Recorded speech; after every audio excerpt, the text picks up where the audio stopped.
Awesome. I can't tell you what happened there. I just had to restart it, and I hope you guys can hear me now.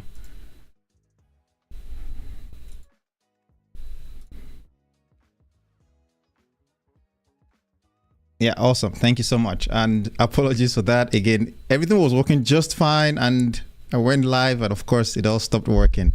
I can't tell you what happened, but I restarted it, and now it's working. So hopefully, it stays that way. Good to see you guys. Mark Baker, thanks for joining. Mo, thank you so much. Apple Juice, thank you. Patel, thanks as well. I appreciate you guys joining. I know it's late for some of you, but I have the time today, and I felt like I needed to talk about something that may be interesting to some of you. And of course, that's the title of the stream itself, which is, 10 reasons why you should consider becoming a pilot. I think I titled something else on the YouTube thing itself, but I'm always glad to answer your questions as well. So please feel free to leave your questions in the chat section. I would gladly respond to them. The other thing also is, don't forget to drop a like. Don't forget to, leave your comments or questions in the chat section as well. Especially the likes and comments. It helps with the whole algorithm stuff with YouTube. So I appreciate that. So let me make sure this is working as I wanted to. There's something that I wanted the chat section to show on the screen, but it's not doing that. Let me see if I can get it to work. Hopefully I don't break it again.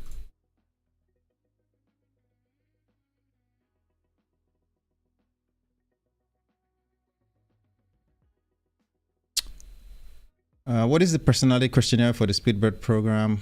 Honestly, I'm not familiar with that, but usually there's always a personality question with all these airlines, and the whole idea is to see what kind of personality you have and if it fits the airline. All these airlines do have something like that, so I don't think it's a big deal in my opinion. Let me make sure that comes up on the screen.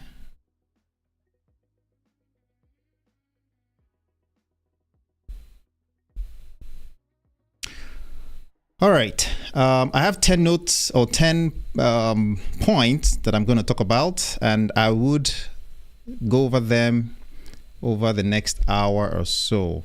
The point here is, in the world of trying to become a pilot, a lot of people wonder, is it even worth it? Is it worth the hassle, the dream, and what would they gain at the end of it all?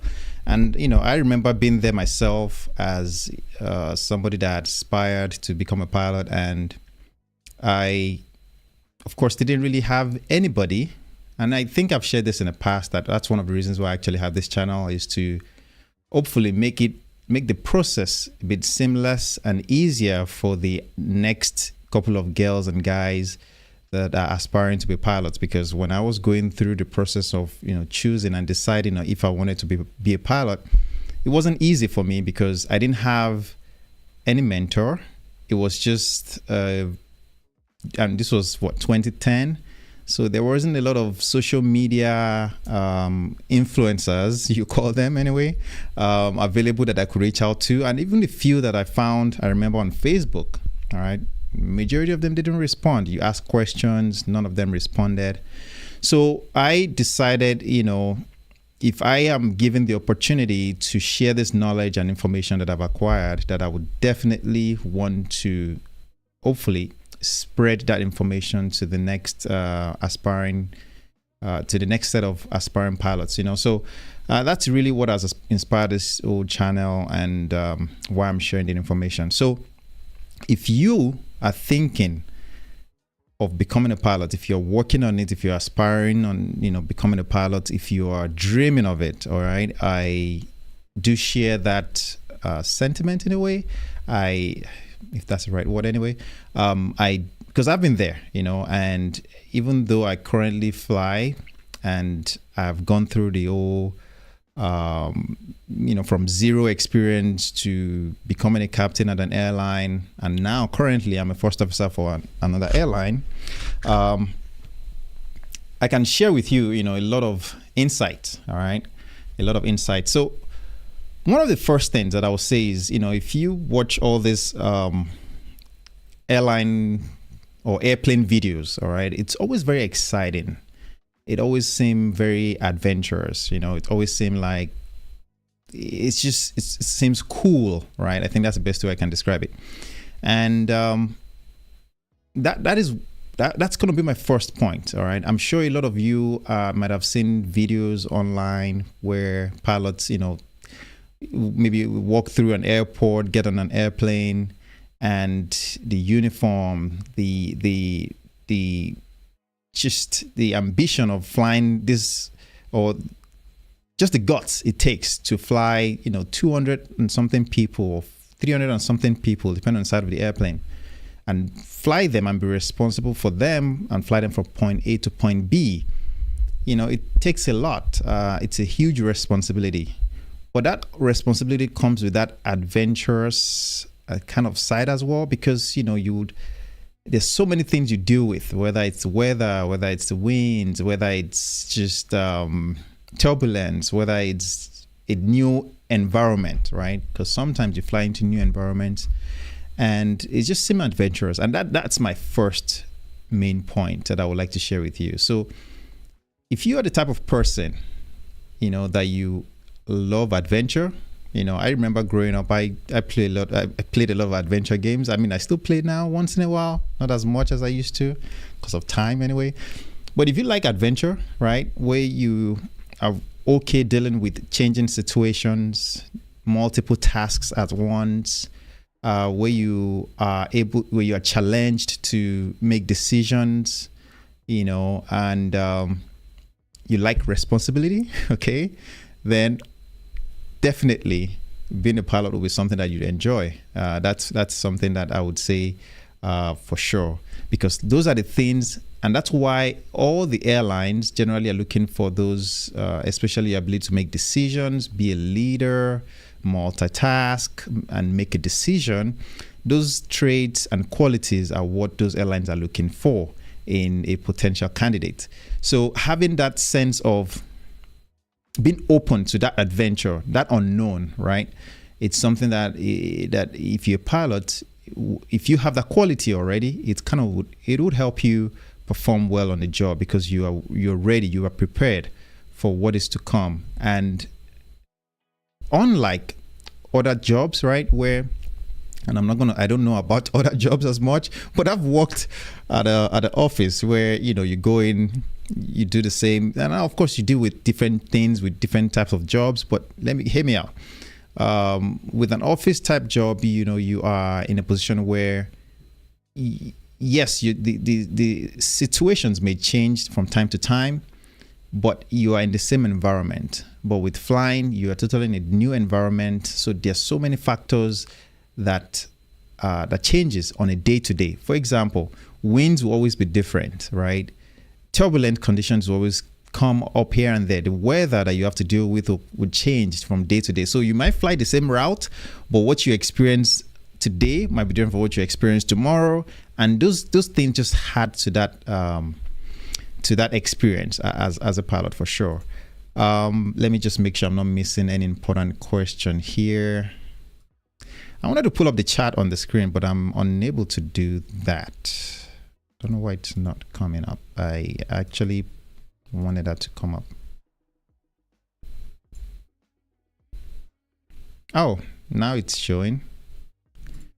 I don't know if you guys can see that.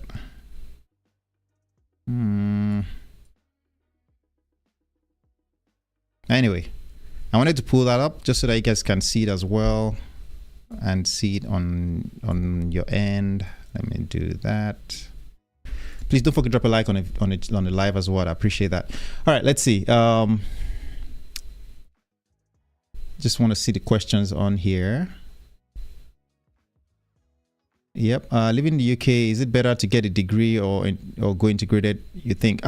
So It depends. Both modular or integrated, they both offer the same thing at the end of the day, which is to get a license, all right, get the certificates, get the qualifications that you need. So I would say that it's best that you do what is suitable to you. So for example, if you have the funds, or if you're able to raise the funds and get the integrated route, then I would advise that you do the integrated route, because that's just a lot faster. You spend less time and you're able to go through your training much efficiently, unlike the modular. Now, of course, if that's what you can afford and you kind of have to break your training into phases because of work or other commitments, then that's what you have to do.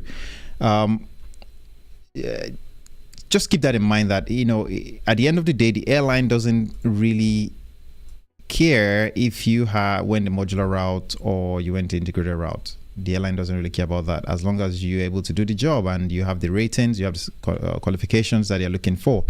So that is the most important part of it. All right. My next point would be variety in career paths. All right. And I wrote these things down here. I didn't want to start switching screens.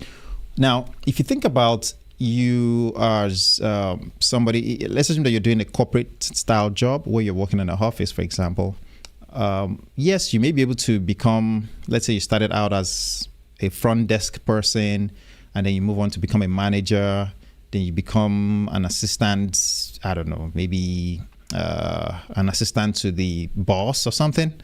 Sometimes it can be very, what's the word? Is it linear with that job, where the next step is, it's all one direction. That's the best way I can describe it with an office style job.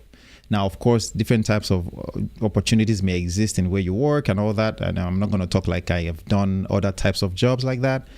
But when it comes to flying, you have variety of options available to you. So for example, if you don't want to work for an airline, you can work for a corporate company. All right. So I have friends and I've met people that fly, the G550, the G6, the G5, the G400 as well, Gulfstream 400, I believe, or the Citation X and different, private jets.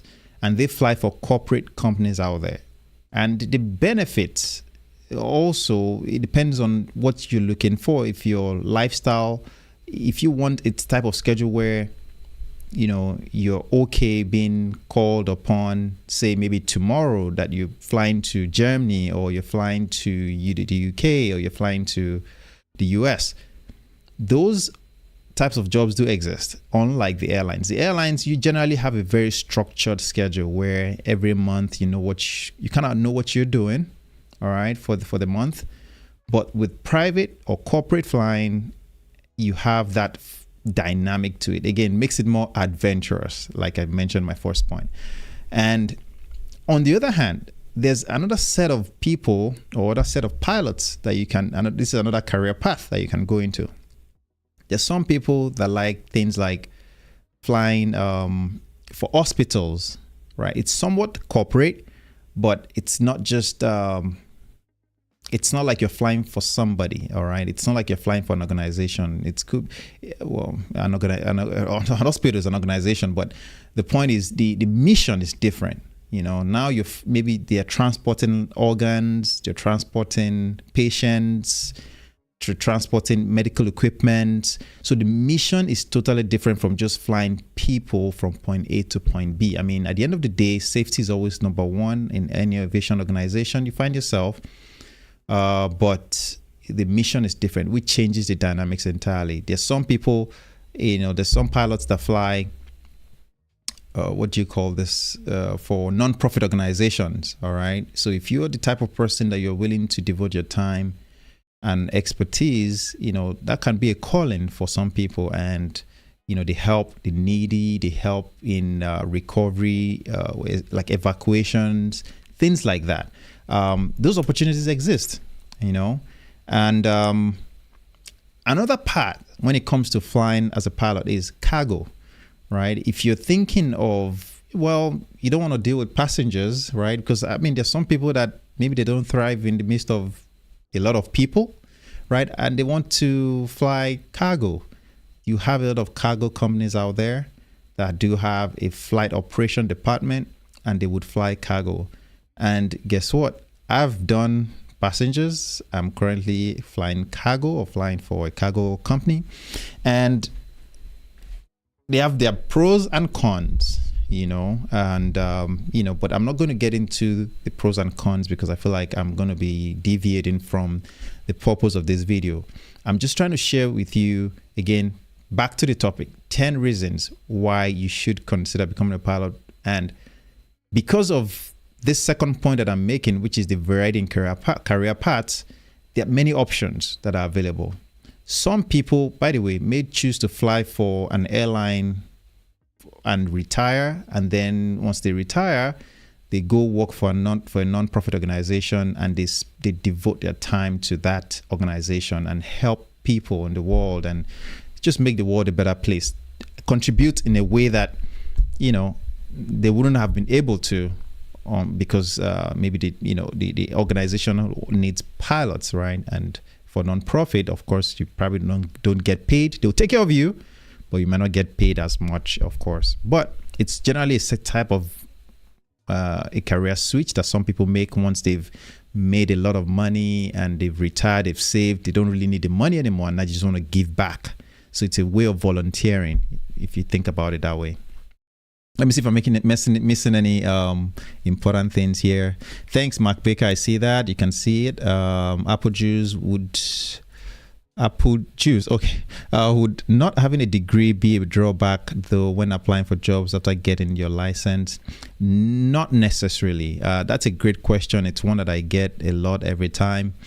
And understand that, yes, you may not have a degree, but that does not stop, that won't stop you from getting a job. However, understand that every airline does have their own requirements. So sometimes the airlines will actually state in there that they want bachelor's degree, right? Or a BSc or a bachelor's. Now, one of the things that I always say is, if you have a specific goal to work for an airline, then go and check their requirements, because they always state their requirements, and those requirements, you have to meet it. Now, if you don't have a degree, getting your license and getting your ratings, I think I've shared this in one of my videos in the past. If I'm to start this whole process all over again and I do not have a degree, one of the things I would personally do is to, now, if I have the funds, all right, to do the two at the same time, I would go to a university that would give me the ability to get my degree and also get my flight ratings or license at the same time. So I'll do them concurrently.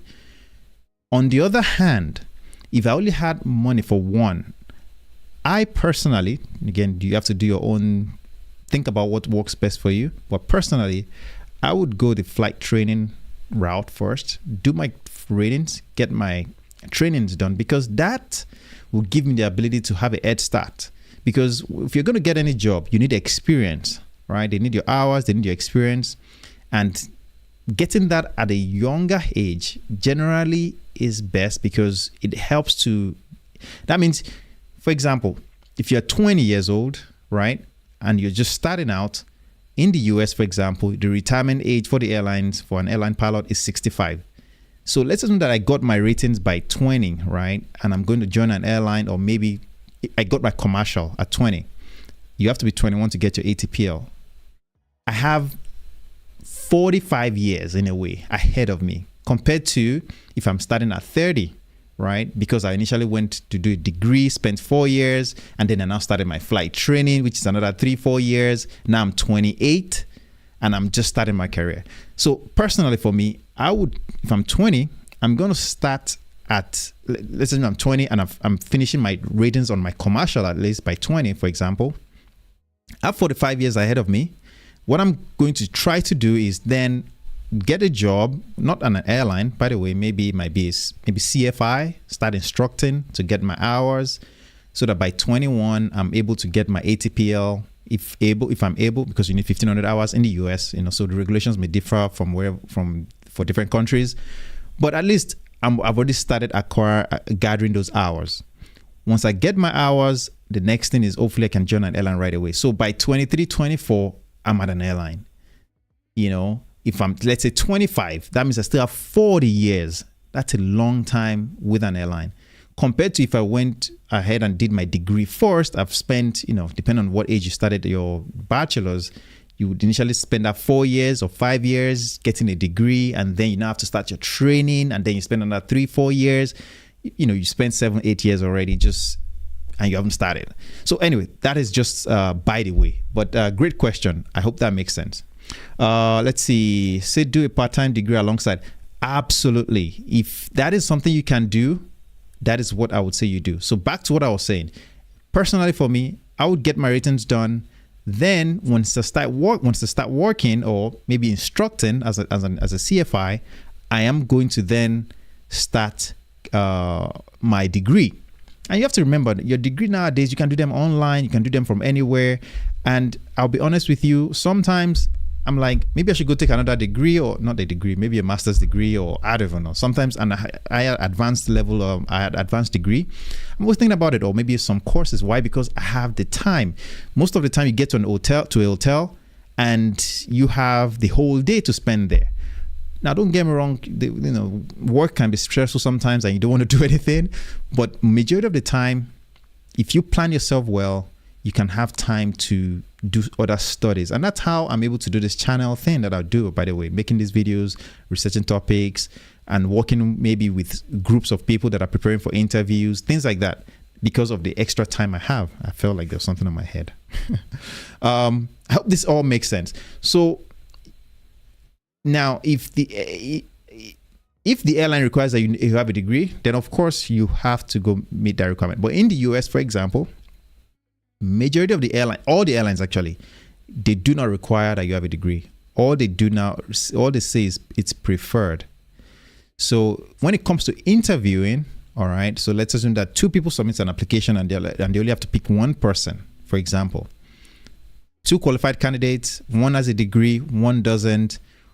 If they have to pick one person, generally speaking, they may pick the person that has a degree. They may, but that is not 100%, because there's so many factors, there's so many things that goes into this. So I would say that, do your best. Having a degree is always a backup plan. I think I've shared that in so many of my videos. So think about it that way. All right, let's see. Am I missing something?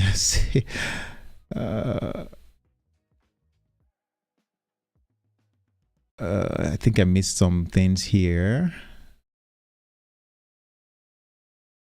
Yeah, the TikTok aviation edits. Yep, we can see that. Let's see. I think I already answered that. I'm a speeded cadet this year. Thanks to you, Steven. Cheers. Awesome, Sisson. You're welcome. Congratulations. A lot of you guys, are in that already now, waiting for your start date and all that. I know most of you are starting next year. So congratulations. And honestly, it makes me happy to see that, a lot of you made it through this time around as well. And I know that some people didn't make it through, but understand that, again, start preparing for next year. Don't wait until it's 2 weeks out. I always say that one of the important things that you can do right now is to work on your CV and work on for example, your math skills, kind of start reviewing those things already so that you have a head start. But let's continue with the conversation. Again, feel free to leave your comments, your questions rather, and don't forget to drop a like on the channel, as on the video as well. I appreciate that. The next thing is continuous learning. All right, that's the third point. Okay, continuous learning. We have 7 more to go. All right, continuous learning is the next point that I'd like to share with you. You see, when it comes to aviation, all right, one of the benefits of it is you are constantly learning. And when I look back, all right, to my years and the time that I've spent in the aviation industry, right, if you stop learning at any point, what would happen is you start to become complacent. And complacency is like you fail to learn or to relearn the things you've actually learned. And let me give you an example. It's easy, very, very easy to learn the procedures, you memorize them, you do your check ride, or you do a test, you pass the test, but then you stop reviewing things, you stop going back to the books, and guess what? You slowly forget some of those critical information that can be helpful when necessary. So your ability to put yourself in a room or study, all right, be disciplined enough to sit down and take the time to just review these materials without anybody bugging you, all right, is very important. And I think that's part of just being professional as well. As a professional, you have to be able to stay in the books without anybody pushing you to do so. Now, of course, the airlines, it would generally require that you do some maybe quarterly lessons or quarterly reviews or some sim sessions and things of that nature. And the reason why they do that is to make sure that everybody's reading the books and everybody knows that and still remembers the procedures. Otherwise, everybody become complacent. People follow checklists. People start taking shortcuts in whatever they are doing, and that reduces safety. So why is this one of the reasons why you should become a pilot? Well, it helps to make sure that everybody maintains a level of knowledge, and everybody acts professional. That's a field. If you think about like the medical field, being a pilot as one, a lot of field engineering as well, a lot of fields do command a certain level of what do you call it? Your ability to just stay in the books. Like they either require that you do some recurrent training where you have to come back and retest every time to show that you can still perform well. And that's why, the aviation industry can be at least the safest means of transportation anyway. And that's one of the reasons, So that continuous learning is something that you must enjoy, of course, in order for you to also thrive in this industry. There's so many ways you can learn, apart from even just what you deal with on a day-to-day with it on the job with your airline.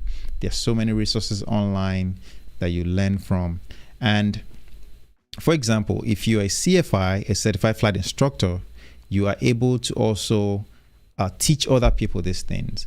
And most of the things that I talk about, even on this channel, are things that I am regularly trying to learn, or I've learned, and I'm trying to make sure that I don't forget. So I talk about them. So by me talking about it, it's like a way for me to refresh my memory and helps me stay engaged with the information. Or if I've forgotten, I can always go back to find it, because that's the purpose. That's why, as a teacher, an instructor, or somebody that is, that phase of continuous learning, you're forced to do these things. Hey guys, if you are finding value in this, again, don't forget to drop a like on the video. Don't forget to let me know that you're finding value in it. I appreciate it. All right. If you have questions, feel free again. All right. Let's see. Great. Good to see you here. Next. I see Mike Baker say next year will be your first time applying. So I hope I can ace it first time. Absolutely. I do wish you success. But start preparing, start doing the work. You watch some of my Speedbird program videos that I've recorded. There's a playlist for Speedbird on my channel. I always say that, just go to the playlist and kind of hit play, and it goes down the playlist. The reason why that you do that is you're able to gain a lot of information from those videos. Of course, some things change. But also know that even British Airways, they've released a guide. And yeah, the guide might not be as comprehensive as you might want it, to be honest, but it's a great starting point. So take advantage of that. All right, moving on to the next point. My next point will be flexible schedule. All right. Now, when it comes to being a pilot, right, your schedule will always change. Some months, you are flying, actually some weeks or some days, you're flying, to a state. Some other times you're flying to another country. Sometimes you're actually flying between some states and some countries, depending on what kind of schedule you operate. So the point here is there's that flexibility in schedule. But let's now talk about how much time off you get. All right, depending on the airline. Okay, your schedule can sometimes be 1 week on, 1 week off type schedule.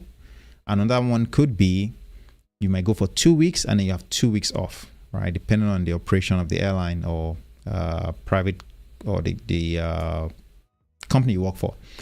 The other thing to also remember is that sometimes, all right, you can choose to, if you don't want to be gone for that long, some airlines or some operations may just be day to day. So you work, maybe Monday, Wednesday, and Friday, and that's it for that week. Some might be Monday, Tuesday, Wednesday, and then you're off for the rest of the week. So there's so many options out there, and it all depends on your target airline, of course.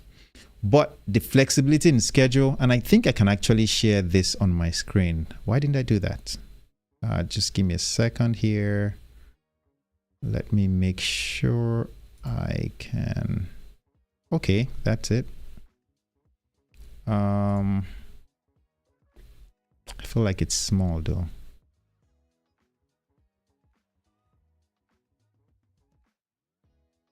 Let's see. Okay, that's better. All right, cool. So that's something that you guys can always, I intentionally share this so that you guys can see, all the things I want to talk about, and understand that these are all coming from my own experience and, of course, what is available as well on the internet. But the flexible schedule is something that you also need to keep in mind. The other thing I also want to mention about that is sometimes you can also drop your schedule. So, for example, if you don't really want to work, right, you can drop your schedules. Depending on where you work, of course, right? Sometimes you're able to drop your schedules to accommodate whatever you need to do. Of course, you don't get paid, but it's something that is available to some people. Next one here is let's see, challenging and rewarding. Now, this part, it's like it can sound like a con in a way, but it has a lot of pros to it. So when I say challenging, think about it as it's fun in a way.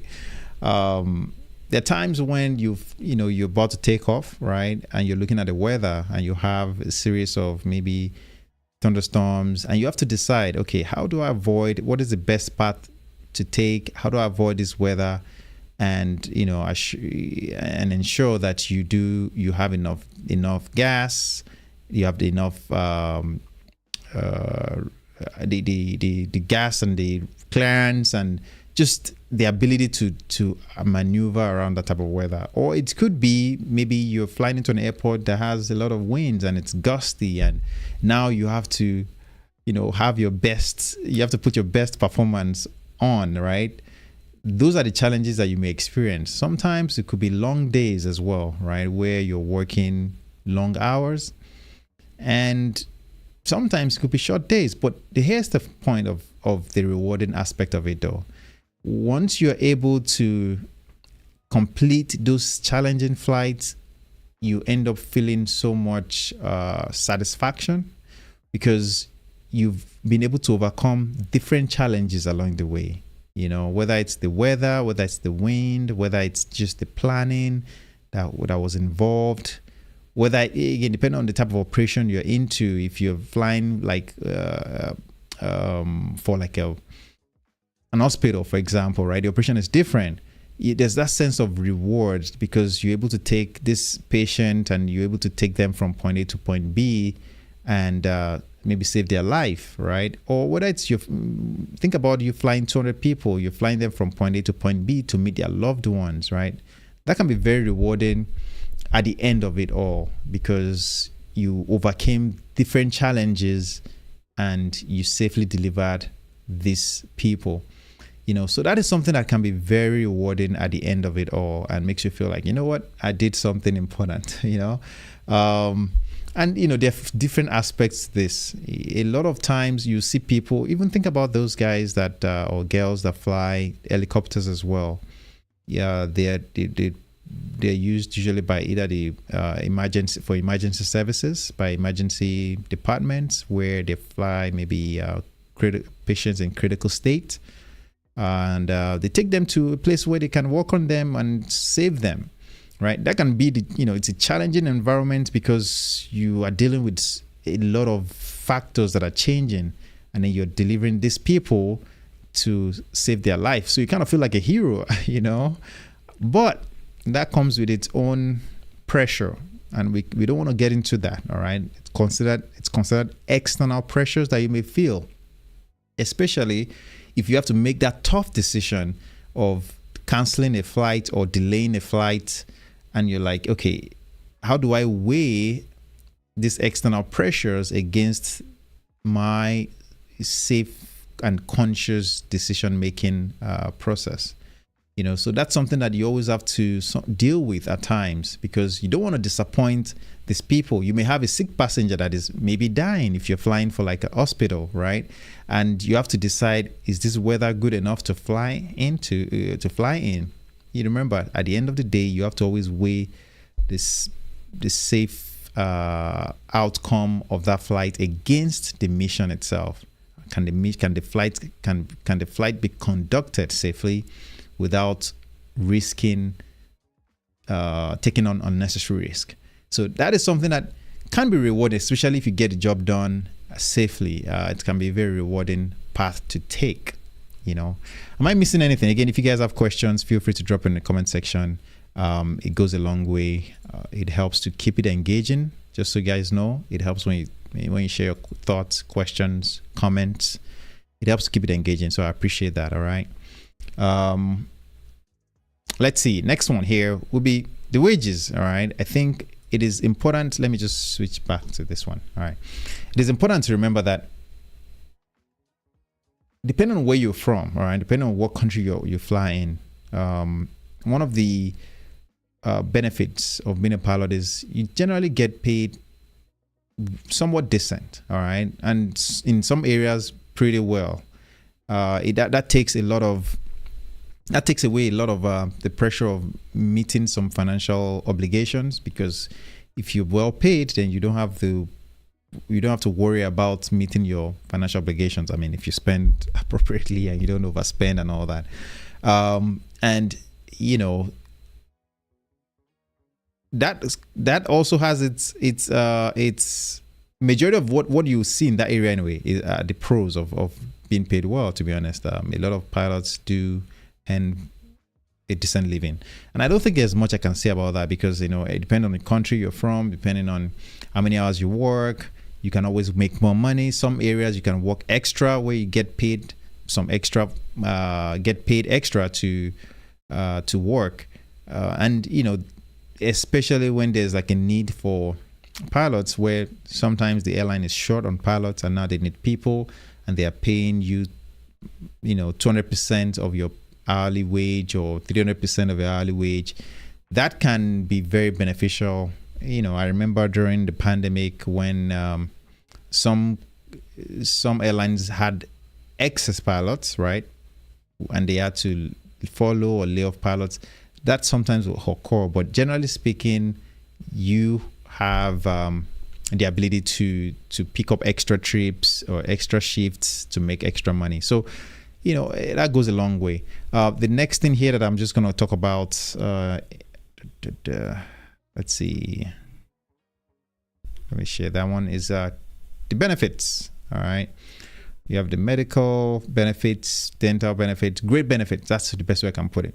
Now, again, you have to remember that the airline often determines the benefits you get sometimes, but because of the profession itself, there are so many great benefits that comes along the way automatically, because different airlines do try to offer great benefits and perks to their pilots. But there is something that I need to also mention at this point, which would be the travel benefit. I believe a lot of people are drawn to flying. Well, not flying. A lot of people are drawn to the aspect of seeing different places. All right. So flying into different countries, seeing different places. So even though you work, you're working and you fly into these places, it's almost like you're working, but you're not really working, right? Because you can fly from wherever you are to a different country, and if you have time, you can sightsee and visit local attractions. If you have time, But that's one of the benefits of the job. But then something that comes as a benefit also is your ability to actually travel to various places. So if you have the time, all right, to visit countries, most of these airlines do have agreements where you can sign up or book a flight. You may have to pay something, all right, for you to make that happen. And sometimes you may not have to pay at all, depending on the agreement and all that. And you can you can fly to a different country on your day off while you're not even working at this point, all right? This is just a benefit. And you spend time there, and then you come back home, at a steep discount, So that can be a great benefit to some people. But one thing that I also want to say is, I remember myself, even when I started this whole journey, right? I always told myself, well, yeah, I'm going to travel a lot. I'm going to do this. But you quickly realize that if you've been working for 5-6 days, working, and then you come home and let's say you have 5-6 days off, that's a lot of time to visit a place. But it's always the last thing you want to do. And that is because you've been in an airplane for the past 6 days. You generally don't want to get on an airplane again and fly somewhere. That's for me. I know some people still make this happen. They take the time and fly somewhere. And that's great for them because it's a benefit that I feel like I'm not maximizing. But some people, they're able to commit to that. But for me, it's a lot of work already, and I haven't done that for the past 6 days working. I also don't want to get on an airplane again to go somewhere. So it may sound absurd, considering that it's so cheap to fly, especially if you work in an airline or for an airline. But that's the reality of it. When you have it available to you, you sometimes don't maximize the use of it, Just something to keep in mind. Let's see. This is from Cypran, software engineer. Since I was young, I had a great interest in the field of aviation technology, and my dream was to become a pilot. I finished my bachelor degree in IT in April, but I want to become a pilot. Any advice? Great. So considering you have your IT degree already, and my guess is if you are in a position to raise the funds for training, why don't you just start training? That's my best advice, if you can anyway. If you don't have the funds, let's assume that you don't have the funds and you don't want to take loans for it, then get a job and do a modular route, or do a modular training, or go the modular route where you start training and you pay as you go. So that way there's no pressure on you to pay back the money, because now you're just paying as you have it, and there's no pressure on you that you have to finish it by a certain time. I mean, if you have the funds to go all in, then sure, go ahead and do that, so that way you can get it done as soon as you can. But at the end of the day, I don't think, considering you have a good background in IT and you have a bachelor's, and hopefully you can get a decent paying job anyway, at least to start, you can literally start saving some money on the side to fund your training. That's something you can always consider doing. Then the next thing here is stability in the career. And I think this can have its pros and cons in a way. Well, not pros and cons, but like there can be two sides, or two groups of people that may say, well, how stable is it? I remember the pandemic, a lot of pilots were laid off and things of that nature, right? And the reality is this. In an ideal economy, being a pilot is very stable.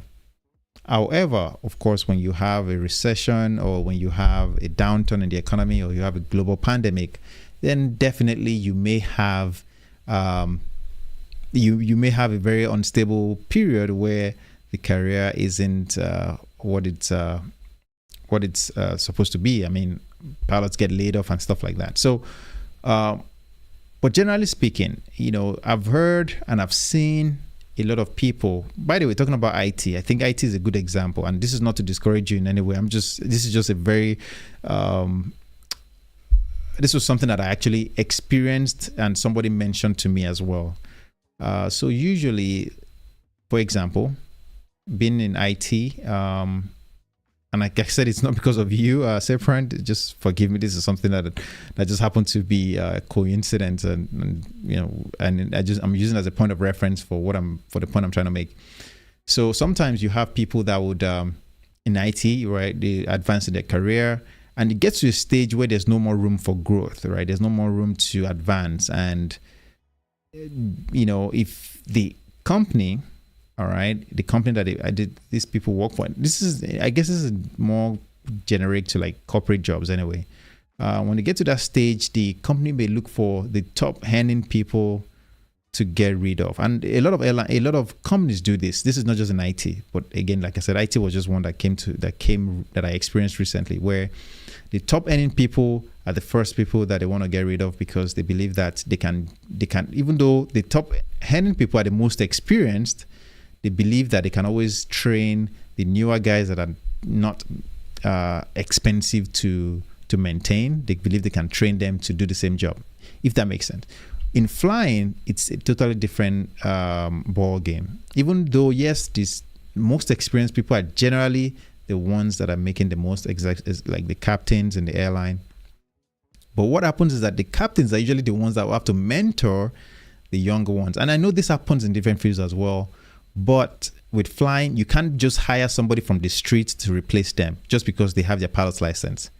They have to go through a lot of steps, whether it's getting the hours, whether it's getting the type rating. A lot of investment is already made upfront, even by the airline, into these people. So the airlines don't make the decision to lay off pilots. They don't take that decision lightly, because they've had to invest a lot of money into this pilot.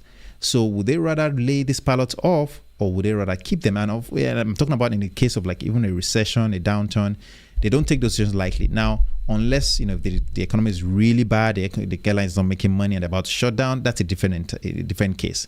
But for like a corporate job, it can be easy for them to lay off people and then hire people as they need, and then lay off people and then hire people as they need. I hope this makes sense, because there's not much upfront cost to train those people, unlike being pilots. And I hope this is making sense. I hope I'm explaining the best way I can.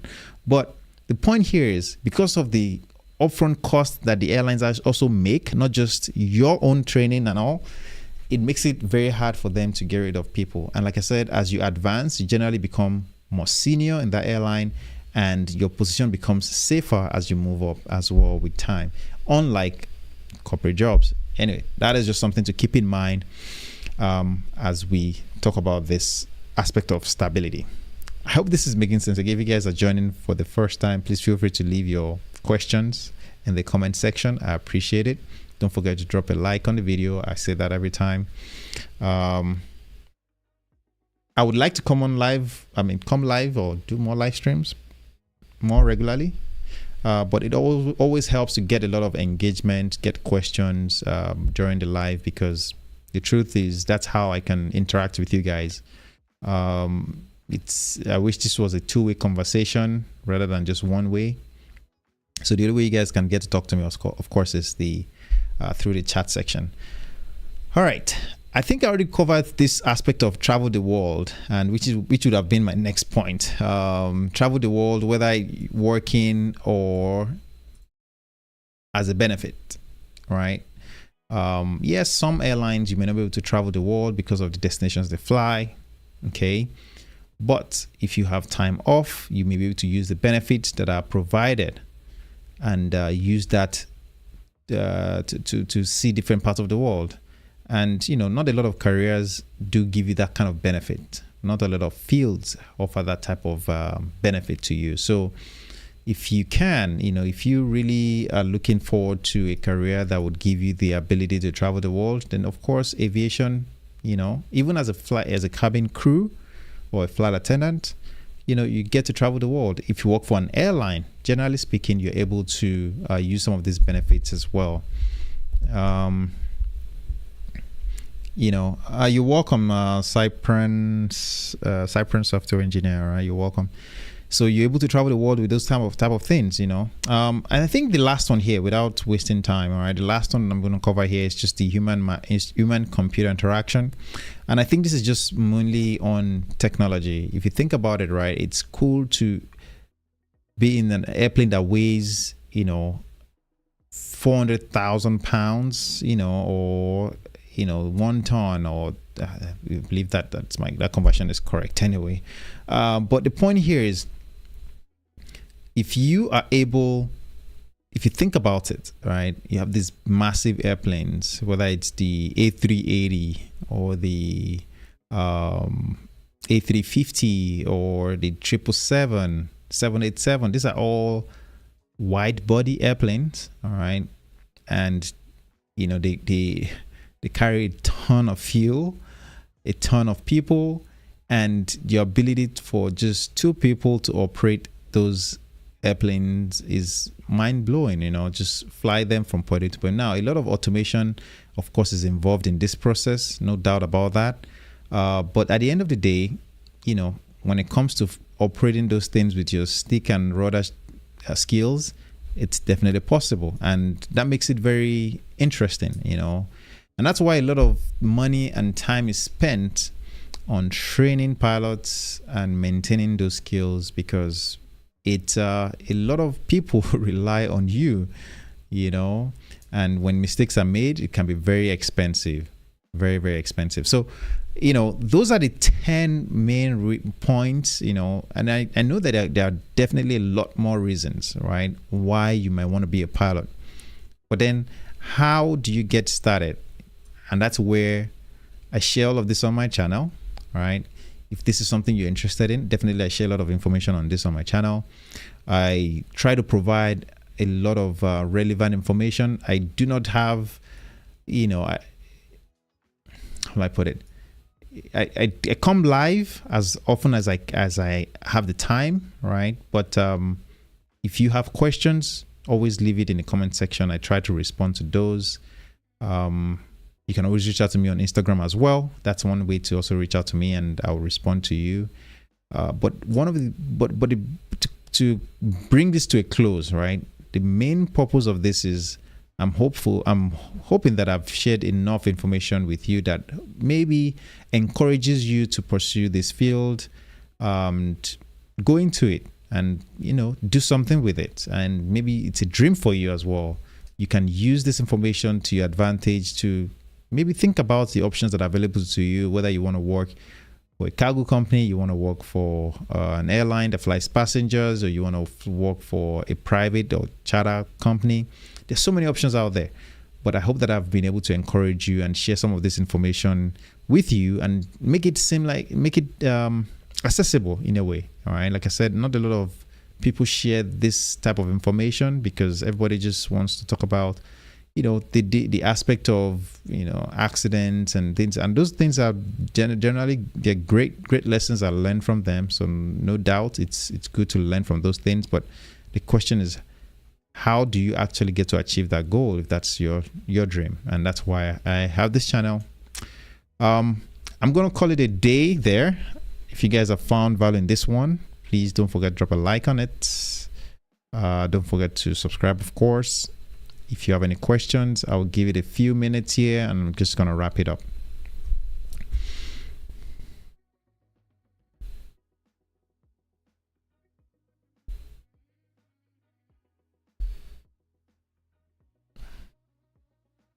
Yeah, it's always very interesting when these lives are done. I know it's late for some people as well, so that's something I try to keep in mind. I think I've been on for how long now? About an hour, so my timing was right with that.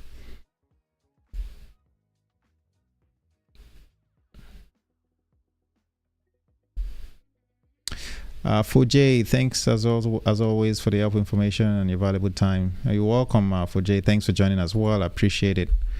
Definitely goes a long way when you guys take the time just to check in. I know sometimes it goes for an hour or even longer, but my goal is to be able to make myself available to you and answer your questions. I feel like that's the best use of this live. It's a way to really get to interact with you real time and answer your questions that you may have pursuing this if you have interest in this career.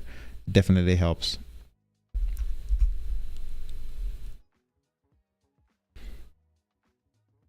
But hope you guys are all doing well. If you are about to go to bed, have a good night. and have a great day tomorrow as well. I'll see you guys next time.